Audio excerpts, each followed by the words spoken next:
দাঁতে খাবারের অংশ আটকালে কিভাবে বের করবেন? হ্যালো ফ্রেন্ডস, ডেল্টার হ্যাকের পক্ষ থেকে সবাইকে স্বাগতম। যে যেখানে আছেন অবশ্যই সুস্থ আছেন, অবশ্যই সুস্থ কামনা করি। তো আজকে আমি ভিডিও মধ্যে দেখে দেব যে আপনারা যে খাবার খান, সেই খাবার দাঁতের চিপায় বা দাঁতের গোড়ালিতে আটকে গেলে তখন আপনার কি সমস্যা হয়, তখন সমস্যা হলে কিভাবে আপনি সেটা বের করবেন তা নিয়ে আজকে আলোচনা করব। হ্যালো ফ্রেন্ডস, দেখুন একটি ভদ্রলোক দেখতে পাচ্ছেন, উনি খাবার খাচ্ছেন। তবে খাবার তো অবশ্যই মজাদার খাবার, খুব সুস্বাদু খাবার, খুব ভালোভাবে খাচ্ছেন। তবে উনি খাবার খাচ্ছেন, তবে খাবার অংশ দাঁতের ফাঁকে আটকাবে। তখন আপনি দাঁতের ফাঁকে খাবারটা কিভাবে বের করবেন বা কীভাবে বের করা উচিত, কী করণীয়, তা আমি আজকে তুলে ধরছি ভিডিওতে। তবে অবশ্যই আমি এই বিষয় নিয়ে আলোচনা আছে, অবশ্যই আপনারা সবটা ভিডিও দেখবেন।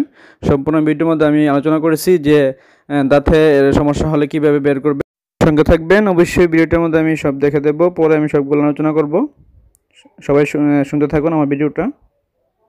হ্যালো বন্ধুরা, দাঁত ব্যথা এখন যে দেখলেন ভিডিওটা, অবশ্যই আপনাদের অবগত হয়েছে কেন ব্যথা হয়েছে, কী কারণে পেশেন্টটা চিৎকার করল। অবশ্যই একটি গুরুত্বপূর্ণ বিষয়, কারণ আমরা অনেকেই খাবার খেয়ে থাকি, খাবার খাওয়ার পর যে ব্যথাটা হয় এটা অবশ্যই একটা বোঝার বিষয়। তাহলে বুঝতে হলে ভিডিওটার সঙ্গে থাকবেন, অবশ্যই ভিডিওটা সঙ্গে থাকলে আপনি অবশ্যই বুঝতে পারবেন কারণ খাবার খেলে কখন সমস্যা হয়, খাবার খাওয়ার পরে যেই ব্যথাটা কী কারণ হয় সেটা অবশ্যই অনেকেই জানে না। সেই বিষয়টা আজকে আলোচনা করবো। আপনি একটু আগে দেখলেন যে ভিডিওটা দেখা যায় একটি লোক আপনার খাবার খেয়েছে, সেই খাবারটা খাওয়ার পর সে খাবারের কিছু অংশ অবশ্যই দাঁতের চিপায় বা গোড়ায় কোনো অংশ আটকে গেছিল। তখন সে আপনার যে কাঠি দিয়ে কাজটা করলো সেটা কিন্তু আসলে উচিত না। যেই কাঠি দিয়ে সে যে দাঁতের মধ্যে যে ক্ষতটা করলো এবং যে খিলাই, আমরা বাংলা যেটা বলি, গ্রামে গঞ্জে সেটা বলে থাকে যে দাঁতের খিলাই যে কতটা ক্ষতিকর সেটা আপনারা মানে বুঝতে পারেন না। কারণ যখন আপনার ব্যথা হয়, খাবার খেলে যে খাবারটা আটকিয়ে দাঁতের গোড়া চিপার মধ্যে আটকে যায়, তখন আপনি সেটা খিলাই দিয়ে সেটা ওপেন করেন বা বের করে ফেলেন, বা প্রায় সময় সেটা বের হয় না, সেটা আপনার বুঝতে পারেন না বা দেখতেও পান না। খাবারের অনেক অংশ কী করে আপনি খিলাই দেন, দাঁতের ভিতরে চলে যায়, সেটা আপনি বুঝতে পারেন না, মনে হচ্ছে সেটা বের হয়ে গেল, কিন্তু আসলে না। আবার কিছু অংশ অবশ্যই সেটা অনেক গভীর ভিতরে চলে যায়। যখন সেটা ভিতরে চলে যায় সেটা কিন্তু আপনার অনেক ধরনের ক্ষতি হয়।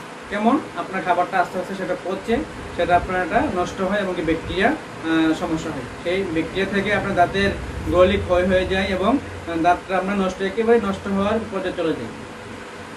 কী করতে হবে? সেই খিলেল দিয়ে দাঁতটা আপনার সমস্যা করা যাবে না, বা দাঁতের মধ্যে যে খাবারটা আটকে থাকে, দাঁতের চিপায় খাবারটা আটকে থাকে, সেই খাবারটা খিলেল দিয়ে বের করা যাবে না। কারণ খিলেলটা আপনার যে দাঁতের মধ্যে দিলেন, দেখা গেল দাঁতটা আপনার দাঁত একদম ভালো আছে, সে একটু ফাঁকের মধ্যে সে আপনার খাবারটা আটকে গেল। কিন্তু যখন খিলে দিলেন কিন্তু দাঁতের যে সমান যে দাঁতটা মাড়িটা একসাথে থাকে, সেই দাঁতটা আপনার ফাঁক হবে।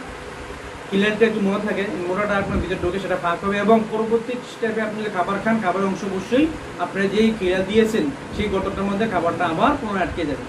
তখন আপনার বারবার খিলে দিতে হবে, বা আপনি আস্তে আস্তে শুধু খাবার খাবেন, আটকাবে, সেই খিলে দিয়ে খাবারটা ভিতরে ঢুকিয়ে দিবেন। তখন কি হবে? তারপর বড় ধরনের সমস্যা হবে। সেই সমস্যা থেকে বাঁচতে হলে অবশ্যই একটা বিষয় আছে, সেটা হলো আমি আরও দিয়েছি ভিডিও পজ বিষয়ে, কিন্তু পজটা আপনাদেরকে আমি দেখাই নাই বা বুঝতে দেই না যে পজটা কী। পজটা দেখেন, এই যে আমি এখন দেখার জন্য আমি একটা পজ নিয়েছি, দেখেন এটা হলো পজ। সেটা আপনার খাবার যেখানে আটকে রাখবেন, আপনি পজটা দিয়ে আপনি সেই খাবারটা বের করে দিতে পারবেন। খুব ভালো সুবিধা, কারণ এই সুতার মতো যেই আপনি দেখতে পাচ্ছেন চিকন সুতার মতো, সেই সুতাটা আপনার যে দাঁতের মধ্যে খাবার মনে হচ্ছে যে আপনার দুই দাঁতের মধ্যে খাবার আটকে আছে, সমস্যা নেই, আপনি পজটা দিয়ে ভিতর থেকে দাঁতের খাবারটা বের করে নিতে হবে এবং কি মাড়ি আগের জায়গায় ফিরে দেবে, আপনার কোনো মাড়ি ফাঁকা থাকবে না, বা পরবর্তী খাবার খেলে কোনো ধরনের সমস্যা হবে না, বা খাবারটা ওই জায়গায় আটকাবে না। কারণ একটা চিকন বিষয়, কিন্তু সুতার মধ্যে চিকন, সেটা আপনার খাবারটাই শুধু বের করবে, অন্য কোনো ক্ষতি করবে না। দাঁতের মাড়ি জায়গা থাকবে, দাঁতও ঠিক থাকবে, দাঁতের খাবারের কোনো সমস্যা হবে না। সেই পজটা ব্যবহার করবেন।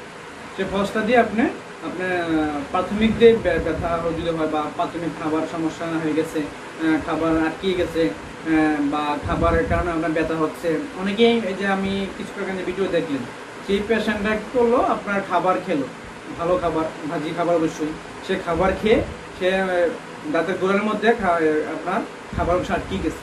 তখন কি করলো, সে আপনার খিলাল দিয়ে, এই যে আমি দেখাই, এই যে খিলাল দিয়ে আপনার, এই যে দেখেন, এই যে খিলাল দিয়ে দেখেন মোটা একটা আপনার কাঠি, সেই কাঠিটা দিয়ে সেই দাঁতের যে খাবারটা বের করার চেষ্টা করছে, কিন্তু সেটা কি বের হয়েছে? আদৌ না। কারণ হয়তো আপনি কিছু অংশ বের হবে, কিন্তু বাকি অংশগুলো আপনার ভিতরে চলে যাবে।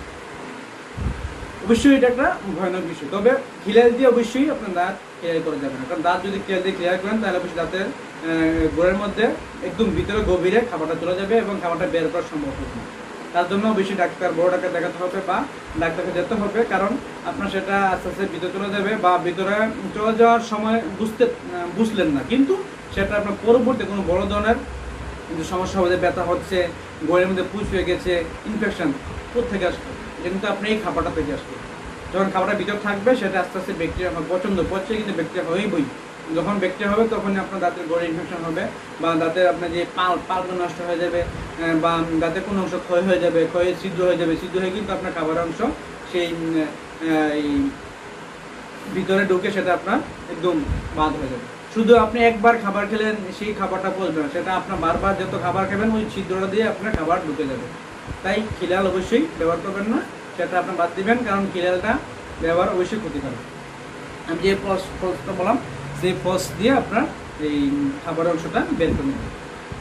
তবে অবশ্যই বুঝেছেন আজকে যে বিষয় নিয়ে আলোচনা করলাম। তবে আপনারা অবশ্যই ভুল করবেন না। একটা বিষয় হলো, আমি যে প্রত্যেক ভিডিও বলে থাকি, আপনি খাবার খান, নিজে খান অবশ্যই। যদি আপনার বাসায় ফ্লস না থাকে, সমস্যা নেই, আপনি ব্রাশ করবেন। ব্রাশটা করে যদি মোটামুটি আপনার পেনটা সমস্যা হয়, বা যে খাবারটা অংশটা বের করতে পারেন ভালো, আর যদি না পারেন অবশ্যই আপনি বাজার থেকে ভালো একটা ফ্লস দেখে নিয়ে এসে সেটা আপনার ব্যবহার করে সেই আপনার খাবারটা বের হয়ে যাবে। তবে আপনি অবশ্যই ক্লিয়ার ব্যবহার করবেন না, সেটা আমি বারবার বলবো যে ক্লিয়ার ব্যবহার করলে আপনার অবশ্যই সমস্যা হবে, সেই দাঁতের বড় ধরনের সমস্যা হবে। তবে আসলে দাঁতের সমস্যা হয় কিন্তু আপনার খাবার থেকে, খাবারের অংশ বেশিক্ষণ আটকিয়ে বা বেশি দিন আটকিয়ে সেটা আপনার আস্তে আস্তে পচে সেটা গড়ে ইনফেকশন করে, বা দাঁতে ছোটো ছোটো ক্ষত বা ছিদ্র হয়ে যায়, বা অনেকে দেখা গেল দাঁত যে কোনো কারণে ভেঙে গেছে, ভাঙ্গা স্থানেও খাবার আটকে থেকে সেই সমস্যাটা সৃষ্টি করে। তাই সেই সমস্যাটা যেন না হয়, আমি সেই বিষয়টি আলোচনা করলাম আজকে। তবে অবশ্যই আপনাদের অবগত হয়েছে যে বিষয় নিয়ে আলোচনা করছি, অবশ্যই বুঝেছেন। তাহলে অবশ্যই ফিলাই ব্যবহার করবেন না, ফলস ব্যবহার করবেন, ব্রাশটা নিয়মিত করবেন, খাবার পর অবশ্যই ব্রাশ করবেন। সবাই সুস্থ থাকুন, ভালো থাকুন, এই নিয়ে বিদায় নেন ফ্রেন্ডস।